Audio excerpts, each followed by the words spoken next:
Welcome, dear friends. Tonight we will sit together and explore a simple truth, a truth that guides every life, the law of cause and effect, the law of karma.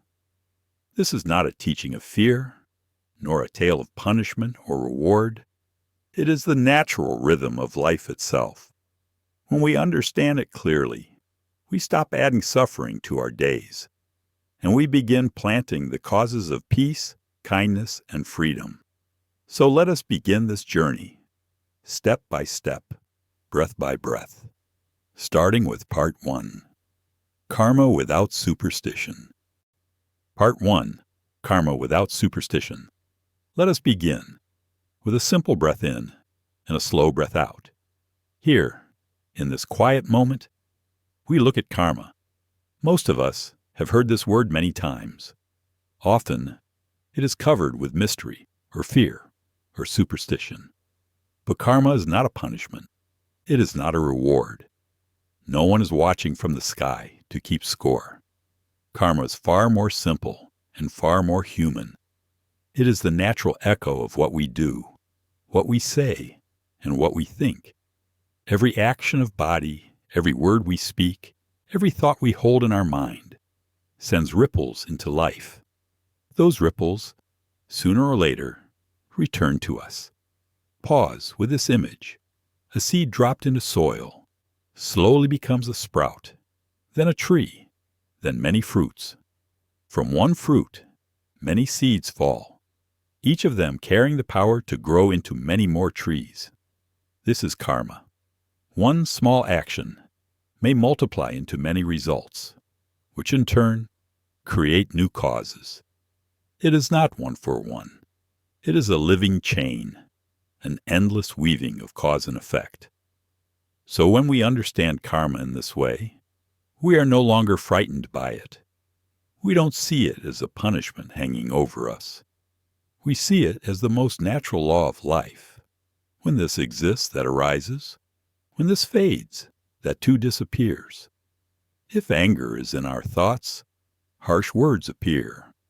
Harsh words plant hurt in others and return to us as mistrust or loneliness. If compassion is in our thoughts, gentle speech flows. Gentle speech plants peace in others and returns to us as trust, as friendship, as ease. This is the reality of karma. Not mystical, not distant, but immediate, practical, right here in our daily breath. And from this point, dear friends, we begin to see a path. If every action creates ripples, then we can choose the ripples we release. We can choose causes that do not harm ourselves, causes that do not harm others, causes that quietly create peace. Part 2, a clear definition of karma. So now, dear friends, let us give karma a simple, clear definition. Because when things are named clearly, the heart feels lighter. The path is easier to follow. Karma means action, not only action of the body, but also of speech and of the mind. Every thought you repeat, every word you release, every gesture you make is karma. And the result is simply the natural consequence of that action. A sharp word plants tension, and soon you feel the tension in your body, in your relationships.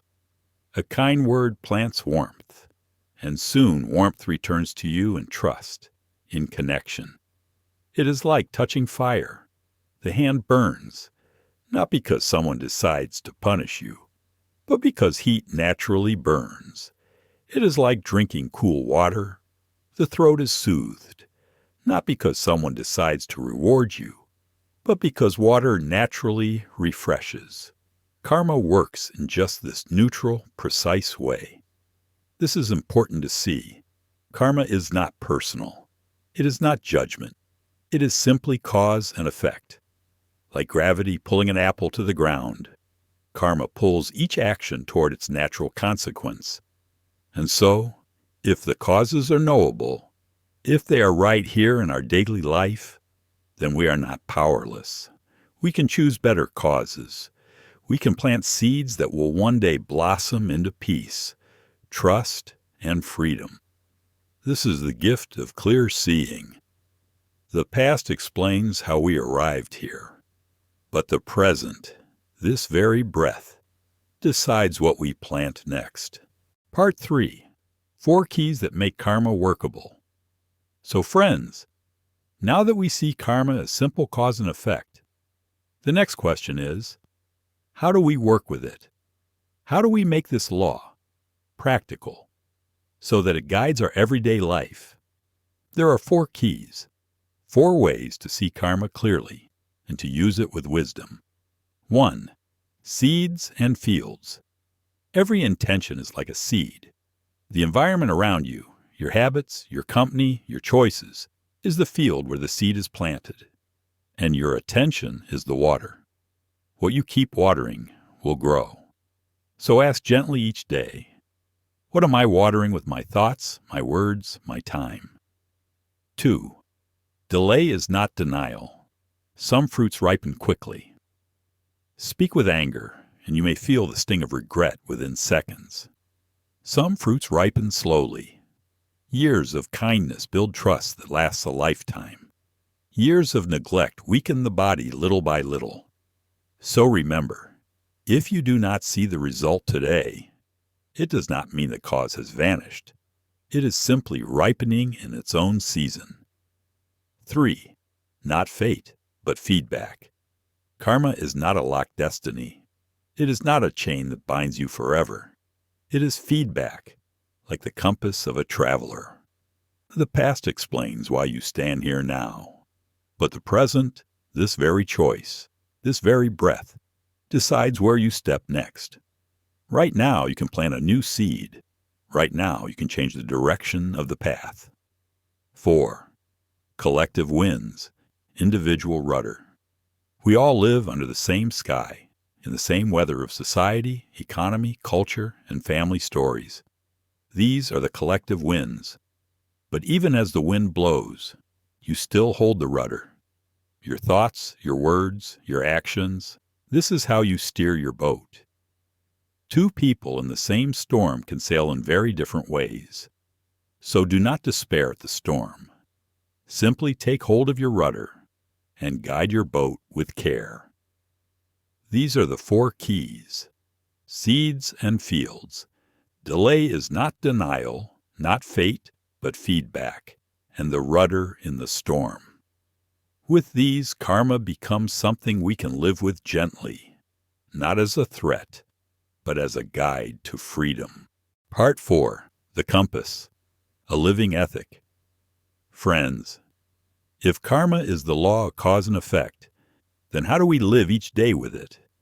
How do we make sure the causes we plant are wholesome, light, and useful? For this, we use a compass, not a compass of north and south, but a compass of the heart. Before action, before you speak, before you act, pause for just a breath. Ask gently, will this reduce suffering for me, for others? If the answer is no, if you sense it will harm or burden, then wait, breathe, choose again. Even a single pause can change the entire direction of a day. After action, and when the action is done, look back with soft eyes. Ask, how does this feel in my body, in my heart, in the space between us? If there is tightness, learn from it. If there is ease, let it guide you forward. Every action becomes a teacher, if you pause to listen. Over time, little by little, this compass becomes natural. You don't have to force it. It simply awakens. Your mind grows lighter.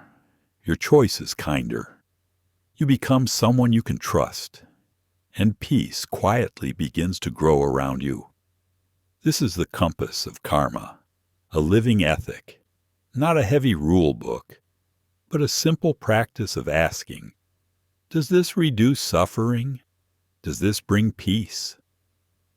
Each pause, each reflection, plants a seed of wisdom, and soon the compass points you home. Part 5. 8. Everyday Practices. The Noble Eightfold Path. Made simple. Dear friends, the Buddha offered us a path, not a path of belief, but a path of practice. It is called the Noble Eightfold Path. 8 directions of living that turn karma into peace. Let us walk through them together, one by one. 1. Clear view. See life through the lens of cause and effect. Every choice is a seed. Every seed will one day become fruit. So keep your eyes open. See the link between your actions and your experience. 2. Clear intention. Ask yourself, why am I doing this? Choose intentions of kindness, of non-harm, of letting go. Even whisper to yourself, may my actions be light and useful. 3. Clear speech. Words are seeds too. Before you speak, let 3 gates open. Is it true?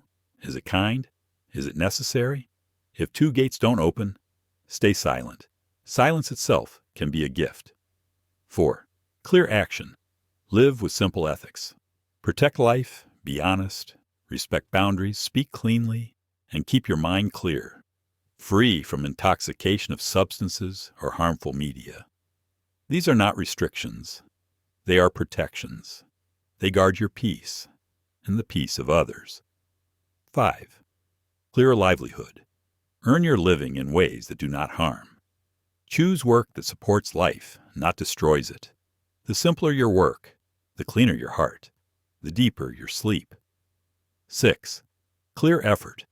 This is the engine of practice. 4 gentle movements. Stop what is unwholesome. Prevent what could become unwholesome. Begin what is wholesome. Nourish what is already wholesome. Make it small. Make it steady.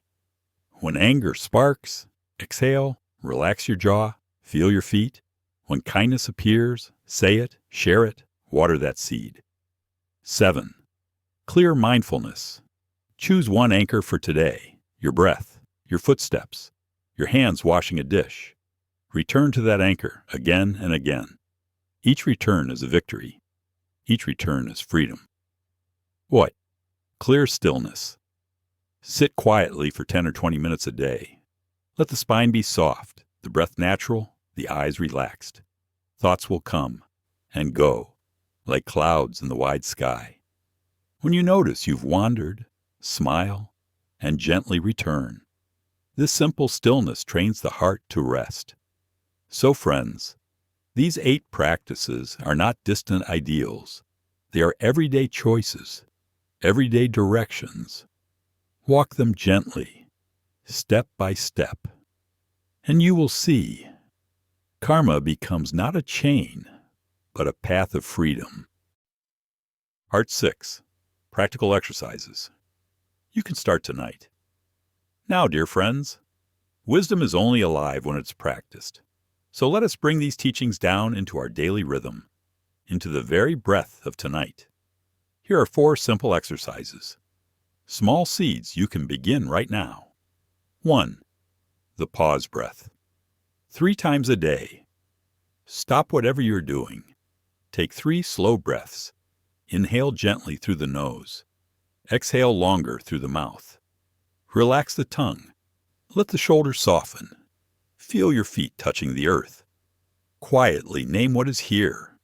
Sadness is here. Tension is here.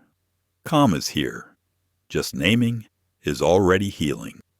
2. The 2-column journal. Take a notebook. Draw a line down the middle. On the left side, write, causes I planted today. The food you ate, the words you spoke, the thoughts you repeated. On the right side, write, effects I felt. The body's energy, the emotions, the clarity or confusion of the mind.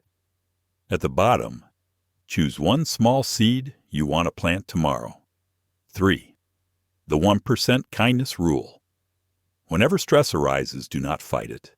Simply add 1% more kindness. Reply to 1 message with warmth. Drink 1 glass of water before coffee. Step outside and breathe once before you answer. Tiny acts repeated grow into deep peace. 4. The nightly reset. Before sleep, place a hand gently on your heart. Whisper to yourself, "Whatever I did today that caused harm, I will learn from it. Whatever I did that brought benefit, may it grow." Then release the day, like a leaf drifting down a quiet stream. These small exercises may look simple, but remember, a mighty tree begins with a single seed. Practicing them each day, you water peace in yourself and in all those around you. Part 7. Common Myths Gently Cleared. Dear friends, sometimes karma is surrounded by misunderstanding. When we hold these myths too tightly, we feel afraid, or guilty, or hopeless. So let us gently clear the clouds and see the sky as it really is. Myth 1. Karma is punishment? No, karma is not punishment. It is feedback, like gravity. When you drop something, it falls. Not because someone decided it should, but because that is how nature works. Myth 2. Karma means I deserve my pain. No, pain arises from causes and conditions. Some are your own. Some belong to the world around you. What matters is not blame, but response. Even in the midst of suffering, there's always a kind action you can take now. Myth 3. Karma is fixed. No, karma is alive. Right now, with this breath, you can plant a new seed. The past may explain how you arrived here, but the present decides where you go next. Myth 4. Only meditation matters. No, meditation without ethics is like a boat without a rudder. Ethics without meditation is like a boat without a sail. We need both, clear conduct to guide our direction, and stillness to give us strength for the journey. When these myths dissolve, what remains is simple. Karma is not a prison, it is a mirror, and every moment you look clearly into this mirror, you discover freedom. Part 8. A 7-day experiment. Dear friends, wisdom becomes real when we taste it. So let us make this simple. Here is a 7-day experiment. 7 small steps to see karma alive in your own life. Day 1. Water before coffee. Tomorrow morning, before your tea or coffee, drink 1 glass of water mindfully. Notice how this tiny cause refreshes your body and softens your mind. Day 2. 1 true, kind word. Speak 1 difficult truth, but wrap it in kindness. Watch how honesty, spoken with care, plants trust instead of fear. Day 3. Clean 1 space. Choose a small corner, a desk, a shelf, a drawer. Clear it gently. Feel how the space outside reflects the space inside. Day 4. 5 minutes of listening. Offer someone your full attention, without looking at a screen, without planning your reply. Just listen. Feel how connection blossoms when presence is the cause. Day 5. A simple meal with gratitude. Eat 1 meal slowly with thanks.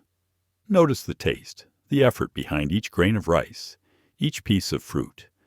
Gratitude itself is a cause, and peace is its fruit. Day 6. A mindful walk. Walk for 20 minutes. Feel each step touch the earth. Let your feet remind you. Here, here, here. Day 7. Reflection page. Take 1 page of paper. Write down, what causes made me peaceful this week? What causes stirred suffering? What seeds will I water next week? Then close your eyes and bow gently to your own effort. This experiment is not about perfection. It is about discovery. Step by step, you will see tiny causes become quiet transformations. Part 9. Closing. Dear friends, karma becomes beautiful when we live it. Each thought, each word, each action is a seed. Tiny seeds, repeated with care, become a different life. So tonight, as you rest, place a kind hand on your heart. Breathe softly, and remember, you have the power to choose your causes and to shape the fruits of tomorrow. If this reflection brought you ease, or planted even one small seed apiece, I invite you to stay with us. Subscribe, so that we may continue walking together on this path of Buddha wisdom in practice. And in the comments below, share one seed you will plant today. It could be as simple as a kind word, a mindful breath, or a moment of gratitude. Your sharing may inspire another traveler to begin their own journey. May your path be light, your heart steady, and your home peaceful.